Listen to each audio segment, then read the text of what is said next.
Hello, Imanaya Kushanki. We are here today with Cultural Survival at the Indigenous Media Zone, Nyokaksutin Maya. My name is Maya Chipana, and I'm here with Dr. Richard Grounds. Dr. Richard Grounds is the Executive Director of the Yuchi Language Project and Chair of the Global Indigenous Languages Caucus, and is joining us today at the United Nations Permanent Forum on Indigenous Issues. We are a couple of years into the International Decade of Indigenous Languages. Has there been any progress broadly on improving Indigenous languages around the globe? And can you comment on the state of the Yuchi language specifically? Kala asokwa hoto elare tiga shishpa honzo geni hidok ante. Should I take it or you? Yes, you can take Okay, it. sana kiasota. Um, I'm Dr. Richard Grounds, Shushpa honzo geni. They call me Shushpa in Yuchi language. Um, and the work that we're doing here at the UN is to really try to bring the grassroots focus, the grassroots emphasis into these halls, into the structures of the UN.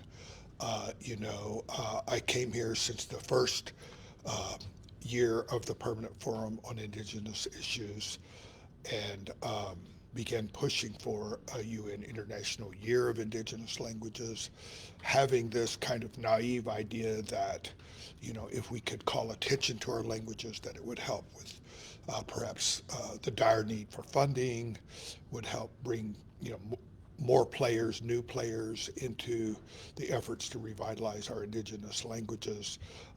Because, of course, our languages around the globe, but clearly here in the North American context, here on Turtle Island, our languages have essentially been carpet bombed for over 100 years. And it's just been absolutely devastating. That is to say, millions of dollars were spent destroying our languages, and we need help bringing our languages back and making them strong again. So, in terms of the things that are being done around the decade, there's kind of a formal level at which there's a certain sorry, there's a certain amount of progress that's being made, kind of institutionally, structurally, I suppose. But what we're really concerned about is the most fundamental question, the only real measure of the decade, has to do with the question of our youth, of our children. Are we growing new speakers of our languages? Are we getting the languages back into the homes of our embattled communities? And so, at the local level, on the local front, we have been having some success, at least with our Yuchi language. We have, I think, largely through the efforts of Hale Turning Heart, my daughter, as a teenager, made a commitment that, when I have kids, I'm going to raise them speaking Yuchi language. And, it just sounded like something that maybe a young person might say, and being enthusiastic and maybe idealistic. Uh, but in fact, she did do that. And it was some years before she had started having children. And now she has uh, four kids. She's never spoken to them in the colonial language of English, and I as well. And um, this has inspired other young families, other young mothers, young couples in our community to want that for their children, and you know amplify, ramp up their learning of the language. And so we're seeing development. We had to try to start an immersion school. After your kids get to school age, you're then faced with that choice that a lot of our young indigenous parents have to deal with. If we are, in fact, raising our kids in the language, now what do we do that they're school aged? Do we send them off to the um, English immersion school, otherwise known as public school?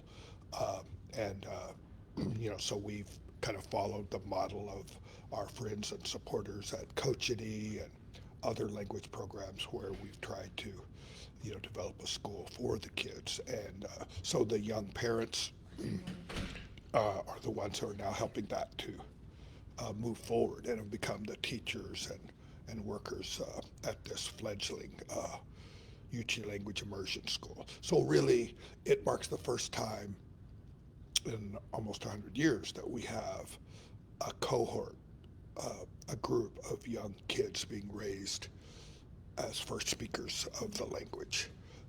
It's small, it's a beginning, but I think it's important as perhaps a model. If nothing else, it says that it can be done, that we can reclaim our culture, our heritage through our languages. And that's a big piece of what we're trying to do right now. So I don't know how much you want me to speak based on your original questions, but we Whatever could you like. go on. Well, thank you. Thank you for answering that question, and really beautiful to hear about your daughter and your grandchildren.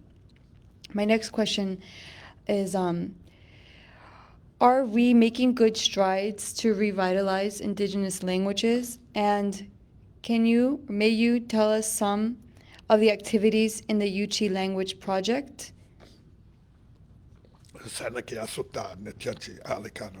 Much appreciation for your help. I think at some level we're making progress as represented by this discussion here at the Permanent Forum. But it is also a very mixed language-scape. That is to say, there are communities who are focused, have got their attention on the language, and who are making a point of getting the language to the children, back into the home, and making it an effective way of growing new speakers through some kind of immersion, such as master apprentice language learning. On the other hand, it's a very difficult environment because, I will say, because of the colonial overlay, it's very much shrouded in colonial ways of thinking, colonial ways of processing, in which it's almost like siren voices, to keep mixing the metaphors here.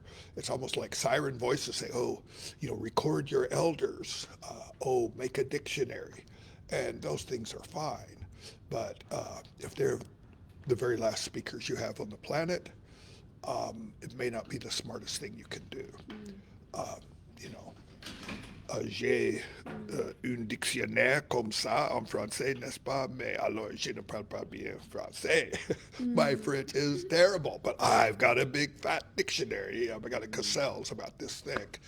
The point being that, the dictionary is perhaps a tool, but it's not the most important tool. And the most critical piece is that breath-to-breath learning is what we really are committed to.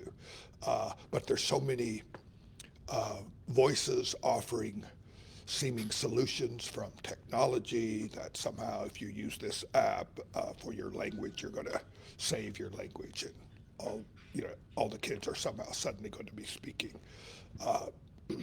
It's a process, and it's something that you have to work through. And so we're trying to get these messages out so that those communities that are serious about reviving their language, getting the language to their children, getting the language from the elders to the youth in the community, will have knowledge and tools and can learn the skills to effectively go about that process. Pachi, thank you. And that's in my language, Quechua. So final question, as for now, is how can other indigenous people emulate what you have done with this project? And what is the message that you have for keeping our languages alive? Dikiawani nafagaliwidita Go chatlaka wedine go hantene we onzuwanan. Our languages are gifts from the Creator. That's what our elders tell us. Um, and they go back to the beginning of time. Our Yuchi language is a language isolate, unrelated to any other known language. But yet, the process of reclaiming our language is something that can be copied by other communities. And we are working with other immersion language programs to learn about their successes. So I think one of the key pieces is, as our elders say, "Onkaju tahe onkonfete." Together, we can move it forward. So I think it's very important as indigenous communities for us to work together on our languages, to support one another, to share our learnings, our experiences, our failures, things that didn't work the way we had hoped, so that we can all learn from those challenges and keep moving forward. But yes, I'm absolutely convinced that our languages can be brought back to real strength in our communities. I came from a conference, a Salish language conference in Washington State last month, I believe it was. And there were so many new speakers of the language who were doing karaoke in their language, singing songs and celebrating the Salish language and culture. And it came about through effective methodology of growing new speakers and having that focus and that vision to carry that out. So I think it's ultimately, I think one of our biggest challenges is overcoming I want to say, colonial inertia, the all the weight and pressure that slows us down and seems to convince so many of our young people that there's nothing you can do, it's too late, just give up your language, give up your traditions. And that is the colonial message that's been pushed in our communities for now centuries. So I think we really need to recognize that the biggest challenge isn't really the technical aspects of what does it take to grow new speakers. How do we go about that process? It does matter how you move your immersion program forward. There are more effective ways of doing it. But the biggest challenge ultimately is just overcoming the colonial inertia, the mental self-defeating internal colonization, I guess you could say, where people internalize the messages that our languages aren't important, they don't matter, when in fact they are. I can't really think of anything more important. They're central for our young people to know who they are, how to conduct themselves, what their relationship is to the living world around them, how to carry on our ceremonies and our traditional stories that tell us how we should live in a proper way on this planet. And this is all in the context now, at this late date, in the, colonial year of 2024, in which the life of the planet is being strangled by a lifestyle that's completely unsustainable. So it's absolutely critical that our indigenous communities uphold and reclaim and revivify our traditional way of understanding and living on this planet in sustainable ways. And all of that knowledge is carried through our original languages that the Creator gave us. Kedatalaha. Go ahead today, we on Ledo. Pachi, Dr. Richard Grounds, Pachi Cancuna, in Pachi Pai Runasimi. Thank you for your languages, your original languages. Thank you.